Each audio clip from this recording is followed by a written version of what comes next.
할렐루야. 고춧가루 판매하는 보온용. 지금 이제 1년 차 되는 많은 부부인데 구세군 찬송가를 이렇게 편곡을 해서 이렇게 유튜브에 많이 올리면서 온라인용으로 하면 다 있어요. 사랑합니다. 이렇게 한번 인사를 해볼까요? 앞뒤 작업분들, 네, 가까이 계신 분들 사랑합니다. 사랑합니다. 네, 정현님께서 사랑합니다. 축복합니다. 매주 이렇게 인사를 나눠주시잖아요. 근데 표정이 중요한 것 같아요. 속마음이 이제 표정에 드러나잖아요. 진심으로 우리가 서로 사랑한다고 이렇게 이야기하면 좋은데, 그래서 자기가 좀 이렇게 좀 껄끄러운 사람한테 사랑합니다 이렇게 이야기하면 좋겠어요. 억지로라도 그 사람을 내가 정말 예수님의 마음으로 사랑합니다 이렇게 이야기를 많이 하시기 바랍니다. 사랑은 고백하는 것 맞습니다.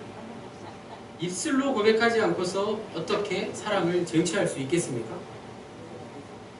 우리가 예수님처럼 원수까지 사랑하지는 못해도 사랑하는 가족들, 그리고 주위 분들, 또 우리 사랑하는 우리 어떤 경우는 부모님들에게 사랑하는데, 사랑은 하지만 사랑한다고 말하지 못하는 것처럼 안타까운 일이 또 어디 있겠습니까? 그래서 이렇게 억지로라도 사랑합니다 이렇게 고백할 수 있으면 좋겠어요. 베드로의 유명한 신앙 고백, 마태복음 16장 16절에 주는 그리스도시요 살아계신 하나님의 아들이시니이다. 너무나도 유명한 신앙 고백이죠. 그런데 베드로의 신앙 고백은, 베드로가 예수님을 사랑한다는 그런 고백은 한 번으로 그친 게 아니었어요. 오늘 말씀 제목 하나님의 거룩하신 자, 이 또한 베드로의 신앙 고백이었어요. 예수님께 사랑한다는 말을 이렇게 고백한 것이죠. 베드로는 자신의 성격대로 언제나 자신의 믿음을 숨김없이 있는 그대로 고백했기 때문에 예수님을 나중에 3번이나 부인하면서까지 굴하지 않고 끝까지 예수님을 향한 사랑이 식지 않고 제자의 길, 즉 사도의 길을 걸어갈 수 있었습니다.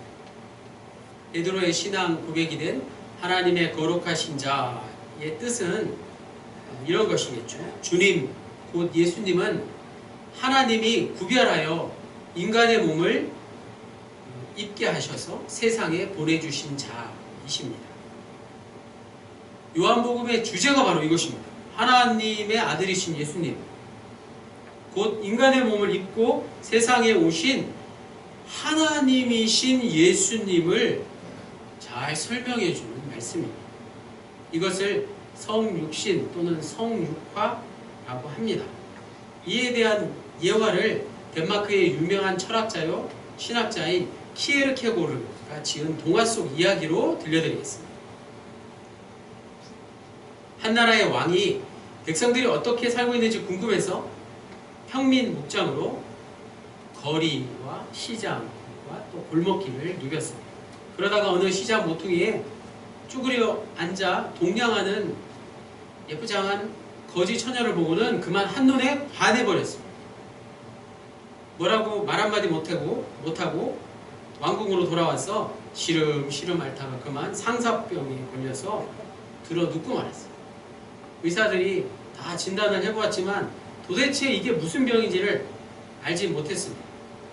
그때 노련한 한 의사가 왕에게 이러한 진단을 내렸습니다. 왕의 병은 다른 게 아니라 마음의 병이구나. 그 속마음을 털어놓지 않고는 나을 수가 없습니다. 그러자 왕은 하는 수 없이 그 시장의 거지 처녀 이야기를 꺼냈습니다. 그러자 의사는 아니 당신은 한나라의 왕인데 어찌 그런 걸 두고 가슴앓이를 하고 계십니까? 당신은 이 나라의 왕이니까 당장 그 여자를 궁으로 데리고 오면 될 것 아닙니까? 왕이 대답하기를 내가 그 처녀의 몸을 데려올 수는 있을지언정 그녀의 마음을 어떻게 얻을 수 있겠느냐. 그러자 그 노련한 의사가 최후 처방을 이렇게 내렸습니다. 그렇다면 방법은 오직 한 가지. 왕께서 친히 거지가 되셔가지고 처녀에게 가서 청혼을 하는 방법밖에 없습니다. 이렇게 얘기합니다. 자, 그 이후에 왕이 거지가 되어서 그 거지 처녀와 결혼을 해서 행복하게 살았다고 하죠. 자, 56절에서 58절 말씀.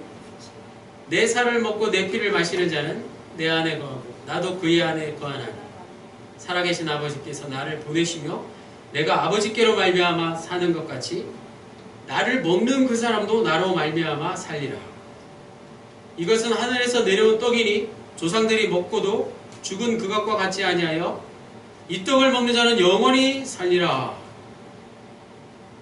58절. 하늘에서 내려온 떡은 만나를 이야기하죠. 만나는 다 썩어 없어졌지만 영원히 사라지지 않는 떡이 있는데 바로 예수님이라는 말씀. 그리고 이 말씀은 굉장히 문자적으로만 해석하는 오해의 소지가 많죠. 초창기에는 이 말씀을 듣고 많은 이단들이 오해를 했죠. 예수 믿는 사람들은 살과 피를 먹는다. 식인종으로 했잖아요. 그렇게 오해를 샀던 그런 말씀입니다. 그렇지 않습니다. 예수님의 살과 피를 먹고 마신다는 것은 말씀이 육신이 되신 예수님의 성육화를 가슴에 새기는 믿음의 행위입니다. 그래서 성육화를 이해를 못하면 오해할 수 있다는 것입니다. 다른 제자들이 예수님의 이 말씀을 어렵게 여긴 이유는 당연히 그들이 예수님의 성육화를 이단들처럼 제대로 이해하지 못했기 때문입니다. 오늘 말씀의 주제이자 요한복음의 핵심이 되는 이 성육화에 대하여서 우리가 오늘 이 시간 깊이 말씀을 나누도록 하겠습니다. 자, 60절 말씀. 제자 중 여럿이 듣고 말하되 이 말씀은 어렵도다. 누가 들을 수 있느냐 한데 제자 중 여럿이라는 말을 주목해야 합니다. 예수님의 말씀을 받아들이기 매우 곤란하다고 생각한 사람들은 한둘이 아니라 여럿이었다. 그것도 제자들 중에. 물론 여기에 언급된 제자들은 예수님의 12제자를 말하는 게 아니죠. 오병이어 사건 현장에 있다가 예수님을 따르기로 작정한 많은 무리들, 예수님을 따르기로 작정한 예수님의 12제자 외에 많은 제자들을 포함하는 것입니다.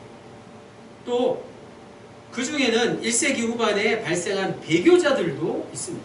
오병이어 사건에 많은 사람들이 모여서 예수님을 따르기로 했는데 그 중에는 예수님의 제자들도 있었고 예수님을 따르기로 작정한 이들도 있었고 결국에는 예수님을 배교한 이들도 있었고 또 예수님의 말씀을 알아듣지 못해서 다른 길로 새버린 다른 길로 나간 이단들도 있었다는 것입니다. 바로 영지주의자들, 성향이 있는 기독교인들도 그곳에 있었다는 것이죠. 그들은 지금 예수님의 성육신과 성육화, 애찬 이런 것들을 지극히 황당한 얘기로 치부해버리고 있습니다. 사실 이들이 어렵다고 거부한 예수님의 말씀은 예수님의 살과 피를 먹고 마시라 이 부분이 이 대목을 문자적으로 해석하거나 잘못 이해한 것입니다. 예수님의 말씀을 제대로 이해하지 못하면 이처럼 예수님을 떠나게 될 수 있다는 거예요. 그런데 여기서 어렵다는 표현이 중요합니다. 말 자체가 아주 어려운 말을 쓰거나 용어가 어려워서 그렇다는 게 아니에요. 알아듣기 힘들 정도로 내 수준에 맞지 않는 높은 수준으로 예수님이 말씀하셨다는 게 아닙니다. 예수님은 마태복음 13장에 늘 비유로 쉽게 설명해 주시던 분 아니십니까? 예수님의 말씀이 어렵다는 것은 예수님의 말씀에 동의할 수 없다는 뜻이에요. 즉 예수님의 말씀에서 내 마음이 떠나버리고 만 것입니다. 마음이 떠나면 곧 몸도 떠나게 됩니다. 한 걸음 더 나가서 그들은 예수님 자체에 예수님에게 관심이 있던 게 아니었다는 것입니다. 관심이 있던 것은 솔직히 자신들의 기대와 욕망 같은 것입니다. 그것을 실현시켜 줄 수 있는 대상으로 예수님의 말씀을 듣고 있었던 것입니다. 이제 더 이상 예수님에게 이런 걸 기대할 수 없게 되자 미련 없이 그 자리를 떠났습니다. 그렇다면 예수님을 떠나는 이유는 그 사람의 인격이나 그 사람의 성격이나 그 사람의 지식 수준, 그 사람의 도덕성 이런 거하고 상관이 없는 것입니다. 예수님을 떠나는 것, 그것은 무엇과 상관이 있을까요? 영적인 관심이 있느냐 없느냐에 달려있다는 것이죠.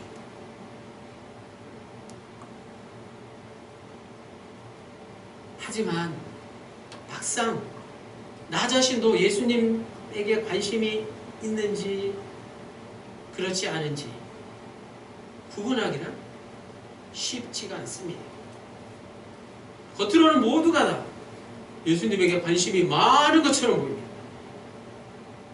함께 모여서 예배를 드리고 찬송 부르고 기도하고 봉사활동을 하면서 예수님의 제자로 자처하기 때문에 그렇습니다. 예수님이 선포한 하나님의 나라 그리고 예수님이 다시 오신다는 게 구체적으로 하나하나 무슨 뜻인지를 알려고 하느냐, 실제로 내 삶과 어떤 연관이 있느냐, 그것을 알려고 하는 영혼의 갈급함이 있느냐, 한마디로 거룩한 열정이 없다면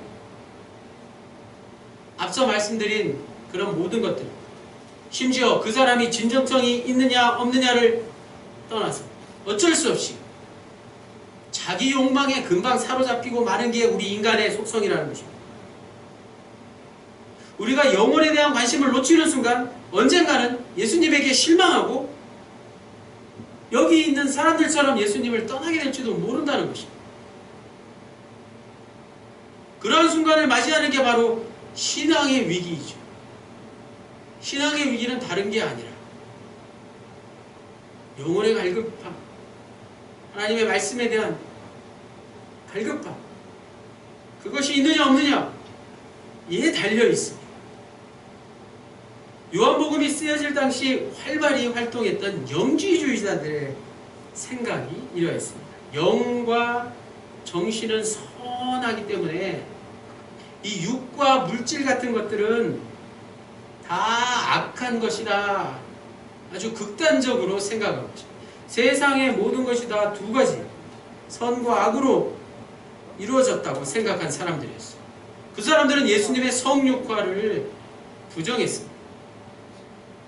예수님이 입으신 예수님의 몸, 육신은 그렇게 보였을 뿐 실제로 인간의 육신을 입은 게 아니라고 주장했습니다.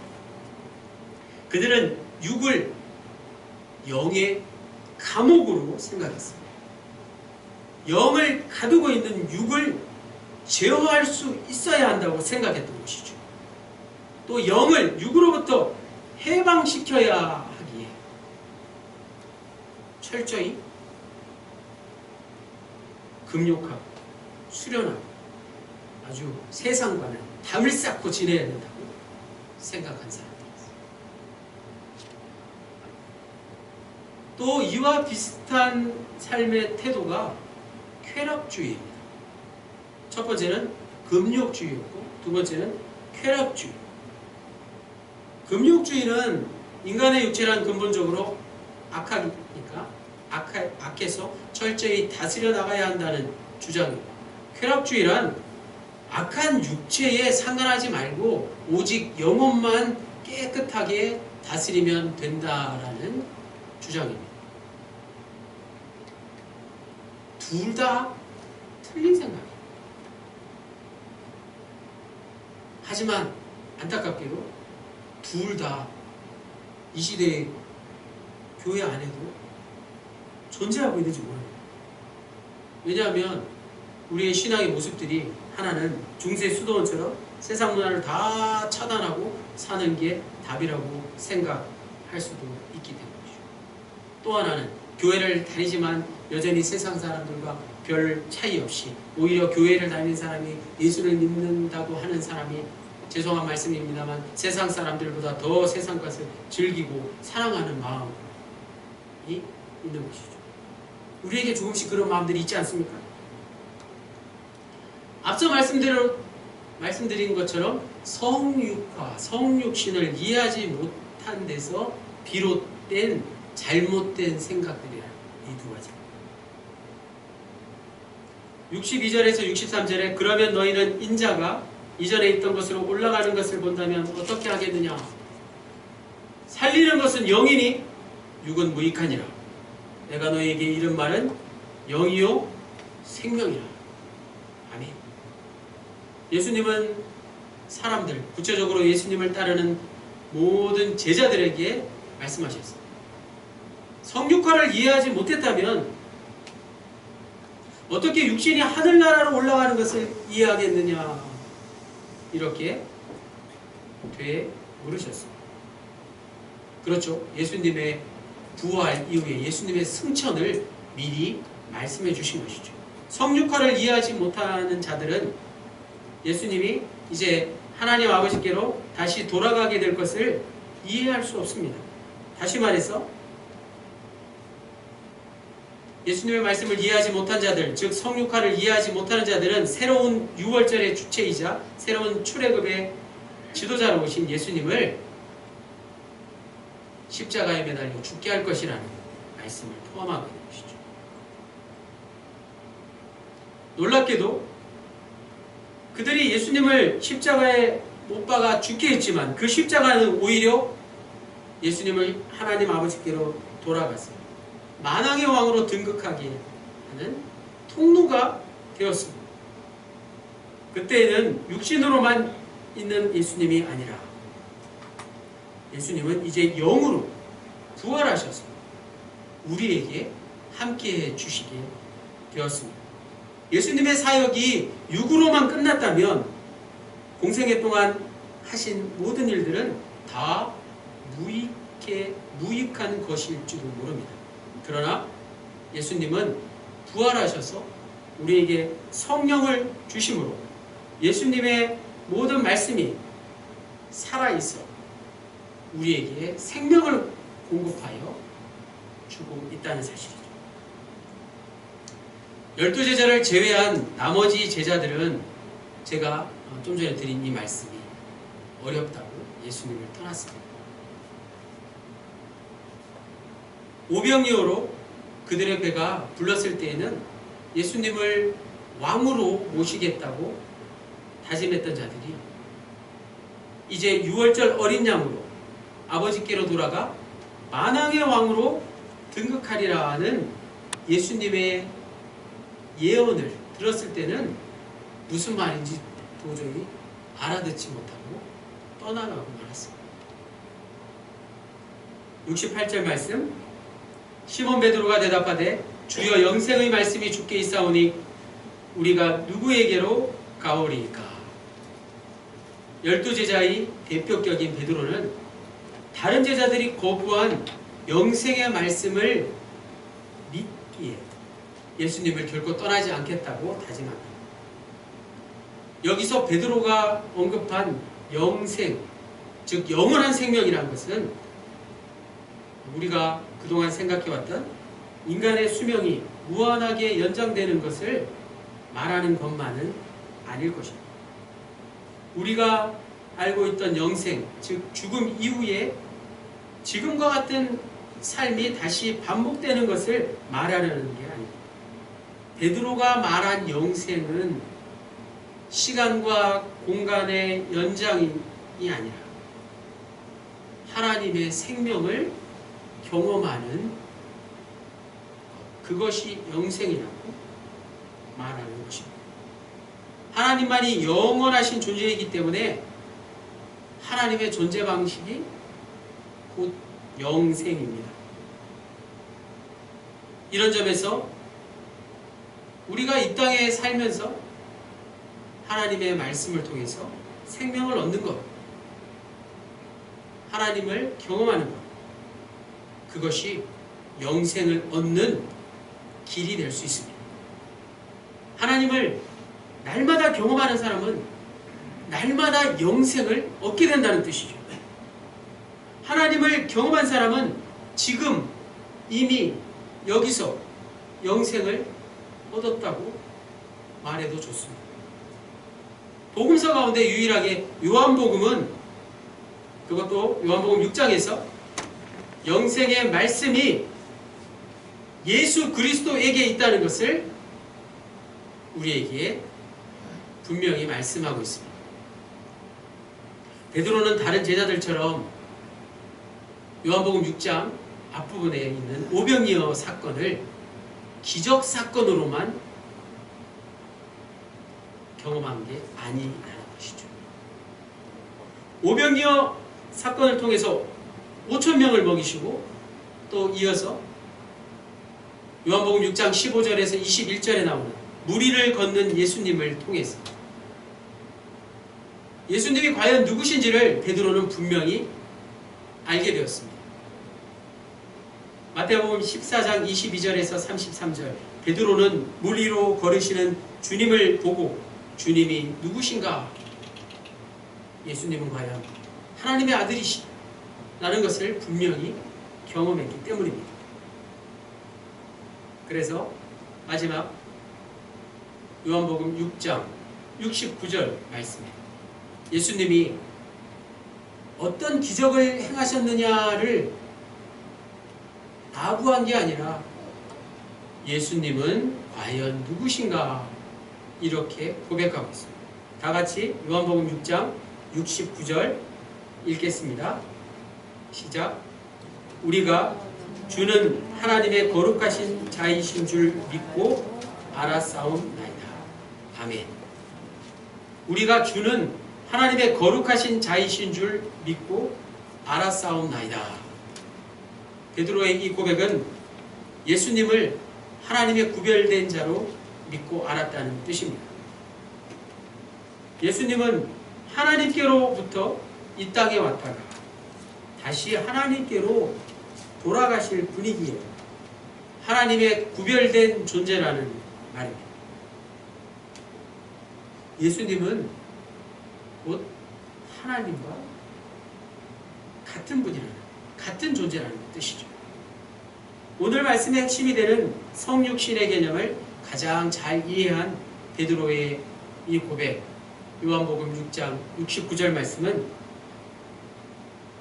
요한복음 6장의 결론일 뿐만 아니라 요한복음 전체를 결론 짓기에 충분한 말씀입니다. 베드로의 고백대로 과연 예수님은 하나님의 거룩하신 자입니다. 그러나 이 엄청난 사실을 믿음으로 고백했던 베드로도 앞에 말씀드린 대로, 우리가 잘 아는 대로 예수님을 끝까지 따르지 못하고 십자가에 처형당하실 때 예수님을 3번이나 부인했습니다. 그의 이 놀라운 고백도 역시 완벽한 것은 아니었습니다. 모든 것을 완벽하게 이해해서 예수님을 믿고 따르는 게 아니라는 말씀이죠. 그래서 우리의 믿음이 좋은 것 같아도 여전히 베드로처럼 상황에 따라, 환경에 따라 부족한 모습으로 언제든지 나타날 수 있다는 것입니다. 하지만 그런 부족한 모습조차도 예수님께서 다 받아주신다는 말씀이기도 합니다.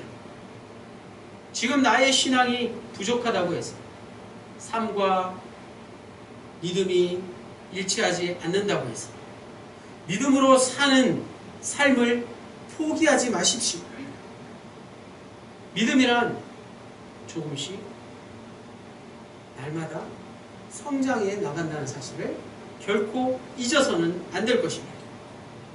그러므로 오늘 말씀의 제목 하나님의 거룩하신 자, 이 말씀이 베드로의 또 다른 신앙 고백이었다는 사실을 분명히 기억하시고 예수님을 하나님의 아들이자 하나님과 동격이신 그리스도 날마다 고백하며 살아가시는 저와 여러분 모두가 되시기를 주님의 이름으로 간절히 축원합니다. 아멘. 주님, 우리는 덧없는 세상 가운데 살아가지만 그 안에서 하나님의 통치를 받고 있으며 부활의 능력이신 예수 그리스도의 사랑 안에 거하고 우리보다 우리를 더 잘 아시는 성령의 위로를 받고 있습니다. 성부, 성령과 함께 우리의 기도와 찬양과 예배를 받으시기에 합당하신 우리 주 예수 그리스도의 이름으로 기도드립니다. 아멘.